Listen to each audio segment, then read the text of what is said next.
Hi everyone and welcome you all, Shadow here.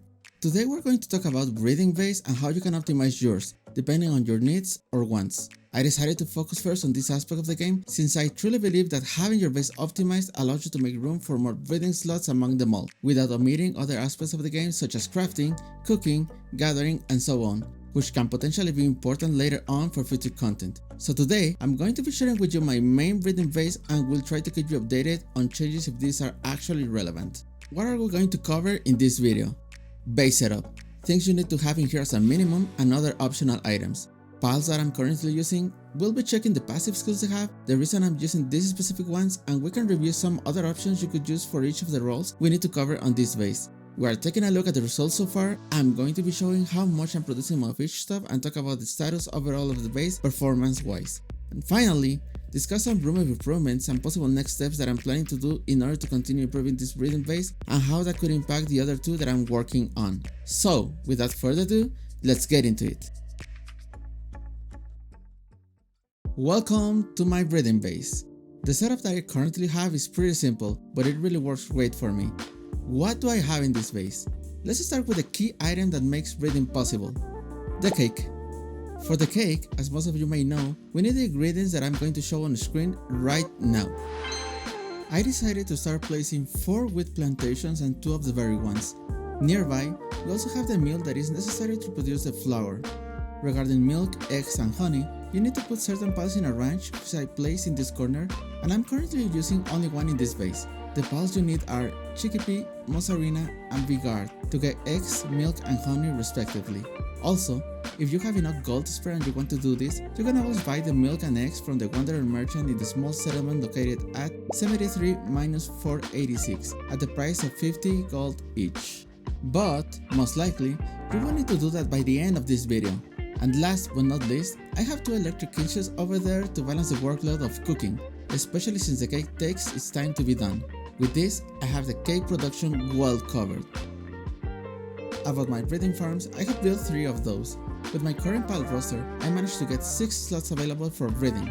I wish I could do more to be honest, but also, I'm not a fan of a base with tons of breeding farms and few other stuff here and there. I'm planning to get more breeding farms in my other 2 bases if possible, but we'll leave this topic for later in this video. These breeding farms are perfectly well maintained only by the production this base is providing, so fortunately I never run out of cakes and the breeding never stops.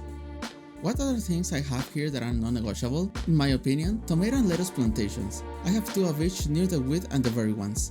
Now, the following is key. As you can appreciate, I have all the plantations and the mill close to each other. And the reason is because I don't want my piles to move that much in between activities. So this way I have planting, watering, and gathering all in one part of the base only. Other 2 important aspects of the setup are storage or feedbox locations and the space of your general layout. Let's start with the storage and feedbox. You want their location to be as much at the center of the whole base as possible, so that piles don't start to spread all over the place. Since the main materials we're going to be using here are food related, you only need literally 1 feedbox and a cooler box or fridge to maintain those. Any other storage items you want to include are optional, but bear in mind the following. Place those in a way your piles will always, or most of the times, move the items to your cooler box or fridge only and not to the other chests. For example, I have some chests above the plantations. On the right room, I have 1 for piles holes and another for random stuff, while on the left room, I have 4 of the big ones for eggs only, in case my pile box gets full. This arrangement allows me to move the piles the way I want to, being the fridge their only storage closest to them.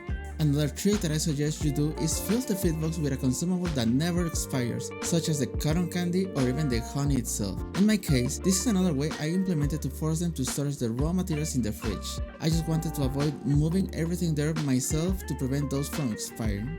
Moving on to our second point, the general layout, you want to build everything with enough space for them to move without getting stuck on some weird structures or in really tight spaces. As some general suggestions, I would mention the following. Make sure each workstation has a decent space one from the other. Never put them immediately next to each other without leaving your piles with enough space for them to pass by freely. If you are placing a workstation inside a structure, make sure the height of it is at least the measure of 2 walls, unless you already know small piles are the only ones getting there. For example, my ranch is under a structure of 1 wall high, but fortunately no one is getting stuck in there. If you already saw certain pals are getting stuck in a specific spot in your vase, consider arranging it at your own convenience. This will prevent you from doing it manually every time this happens. Now, to boost the performance of my pals, I also installed the items that improve their speed actions. The ones that must be here at least are the watering fountain, flame cauldron, flower bed, and silo. I also got the snowman and electric pylon, but I don't think those matter that much. And last, as of general items, I have pal beds and hot springs. Right now I use the large pal beds for everyone and have 3 high quality hot springs. Reason is just because I like how they see, but maybe in the future we'll test if their sanity remains the same with fluffy beds, in case I need more space for something else or for decoration purposes only. Moving forward, let's talk about the pals that are currently working in the vase, shall we?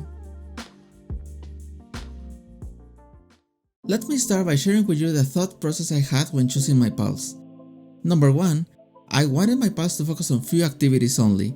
A pal that gets to work on more than 2 activities, chances are that some of the processes you wanted to perform get delayed or unfinished. Number 2, I wanted pals that preferably didn't get stuck so often, which usually are the big ones depending on the layout you have for your base. This is an early access game, so things still need to be improved regarding this. Therefore, the only option we have is to adjust accordingly. And number 3, I wanted them to be the best at their roles. Already clarifying this, let me introduce you to my pals. In the ranch I have 2 Chikipi, 2 Mozzarina, and 2 Vigard. Not much to say here, these are the only options to get the materials for the cake, so they are a must in the roster. For plantations I have 2 Lilene and 2 Elphidran Aqua. Lilene is simply the best for planting, it's the only one with level 4 on this section. They also have level 2 of gathering, which is really helpful. Now, I know I said more than 2 activities is too much for me, and Lilene can perform 4 different activities. However, in this base I'm not using the medicine production and the handiwork at all. Maybe the handiwork one from time to time if I'm moving stuff around or creating new things, but mainly they will perform planting and gathering 100% of the time. Elphidran Aqua is there for watering only. They have level 3 on the skill and they won't do any other activities. Decided to try out 2 because in total I have 10 plantations in the base and will also require work in the mill to produce the flour. Here are some alternatives. Petalia with level 3 planting and level 2 gathering. Problem with them is that they will also perform transporting activities here and there. Same situation with Virdash with level 2 planting and level 3 gathering, but with level 2 transporting too. Jormuntide is the best option for watering. However, they will get stuck often behind my reading farms because of their size, so I would just get some ready for whenever they fix this kind of stuff.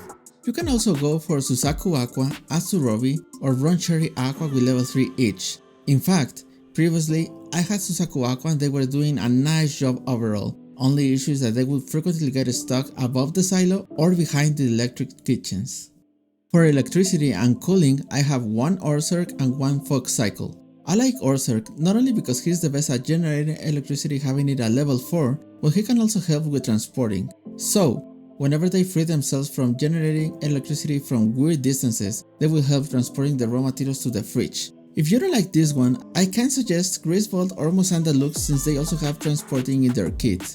As for Frog Cycle, I just have it there because I like it. Don't want this pal to get stuck in other activities and get to the point where mats expire from time to time. So you can get any pal that only has the cooling action on their kit.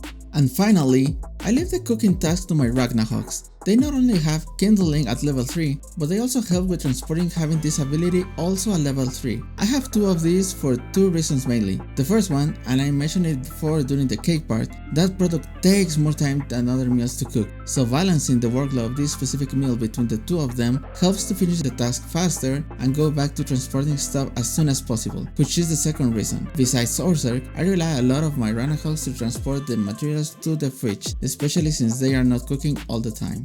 Jormuntide Ignis is the best option here, but I don't use them for the same reason as with Jormuntides. Moreover, I need someone to perform the transporting actions. With this roster, I have 6 slots available that I currently use for breeding.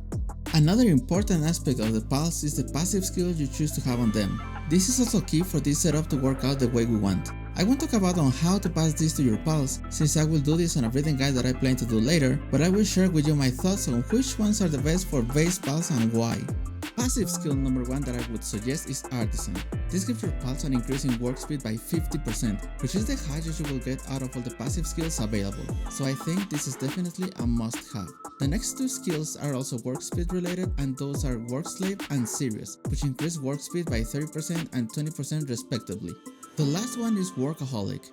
This will help slow the sanity drop rate of your pals by 15%, which I think is a good to have to avoid random issues like them getting sick, tired, or angry and stop working because of that.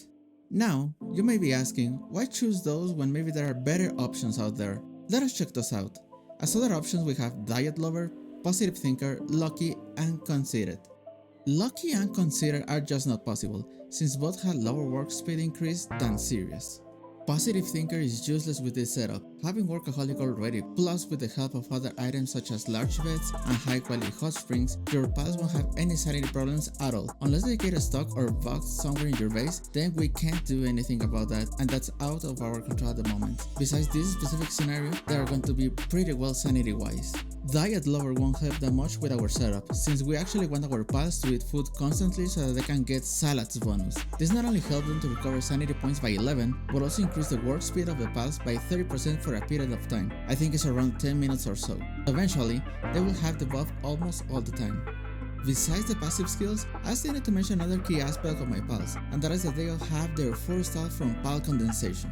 There is this mechanic in the game where, if you give to one of your pals a certain amount of copies, they will get some stars. These copies are called essences. You need a total of 116 essences in order to get your desired pal to 4 stars. This mechanic in the game is important in general because it increases not only your pal's battle stats, but also improves their work speed and the level of their work suitability, which I find amazing. This is not a must, but interesting to explore if you want to min-max how much you can do in your bases with the help of your improved pals. With all of this, let me show you how is the base performing in general. Let us start by checking our cake production. As you can see, currently for each breeding farm I have a little bit more than 290 cakes each. This is considering that I just created a 4th breeding farm in another base I have, and I'm supplying cakes from this base to that one too. As I mentioned before, most likely you will never stop breeding if executed properly. It's also important to mention the following. Since I wanted to start breeding as soon as possible and didn't want to waste gold on these resources, I did get one ranch on my other 2 bases, and I was leaving there whatever I needed at that specific time. If I needed eggs, I would leave Chiquipi. If I needed milk, I would swap for Rosarina, and so on. It worked so well to me that way that I actually still have those ranch running there for whatever is needed. It's true that you can get these items for gold and there are so many ways to get gold fast, but this is pretty much all automated already, so I really don't need to buy this from the Wanderer merchant. What about salad production? Surprisingly, I have thousands of those. When I was planning this setup, it never crossed on my mind that I would have that level of production. Like every time it occurs to me to produce some, I find out I can produce around 800 or 1000 of those. If I show you the fridge right now, I have a lot of resources ready to be used. I even have some that are being overproduced. So, pretty much, I don't have to worry about this. Moreover, by the time I was recording this video, I also noticed that the production was so good that I started maintaining one of my other bases with what is being produced here. About my pals in general, I'm happy to say that they don't get sick or mad due to working conditions and do nothing. The worst that can happen is that they get hungry right before they go to sleep, and they can just eat right after waking up, solving the issues by themselves. They are all in pretty good condition. I don't need to do anything in particular to have them do their activities properly. I think the only thing I wish they do is that all of them could go and actually use their beds to sleep. I can say that this base is already well automated, and the only thing I actually do is grab the eggs, hatch them, organize the pal box, order what to cook, leave the cake and the salad in their corresponding storages, put the meal into work, and that's it. After achieving this, I have some ideas I would like to try out and see how I can improve all of this. Let me share these thoughts with you. After analyzing how this base is performing with my improved pals and how much I'm getting of each material and product, I may have some ideas I want to test. Regarding salad production, I think this base is doing really great and it's already supplying my second base, so I'ma try to make this one the only source of salad and supply the remaining one too and see how that goes. This could help me to get some slots available in other farms to get more breeding ones. Second point I will start doing is optimize my mining base to min-max the activities there and see if I can make it more of a general base. I'm going to be doing a video of this one as well, so stay tuned. For the materials I'm currently overproducing, I will check if I can reduce the amount of those without affecting the overall performance of the vase, and with this I mean continue being able to supply salads and cakes to my other vases. Right now I have tons of berries, flour, tomatoes and milk. Maybe I can do something there. Jormuntide. I really want to give this pal another shot, so we'll work on having a good one and check how this can change stuff in the vase. If it continues to get in stock, we'll just go back to using Elphidran Aquas instead. I may be bad at designing my vase, but I really want to have a nice looking one. So I may see if pal sanity will remain the same if I switch to fluffy beds and arrange better my stuff. If you have any suggestions of nice looking structural vases, feel free to share with me those in the comments below and definitely will check those out. If I end up making some important changes to the vase, I'll definitely make a second version of this video if you guys are interested in optimizing breathing vases. With this video, I don't mean this is the only way to do things correctly, but definitely it's a vase that is working pretty well and I'm sharing with you all in case you want to get ideas on how to optimize yours. Breathing is definitely part of Palworld endgame and will help you get ready for future content, so having this aspect of the game in order could be really helpful. If you found this content valuable, please consider liking this video, subscribing for more guides and activating the notification bell to stay informed on future releases. Thanks for watching and until the next one, see ya!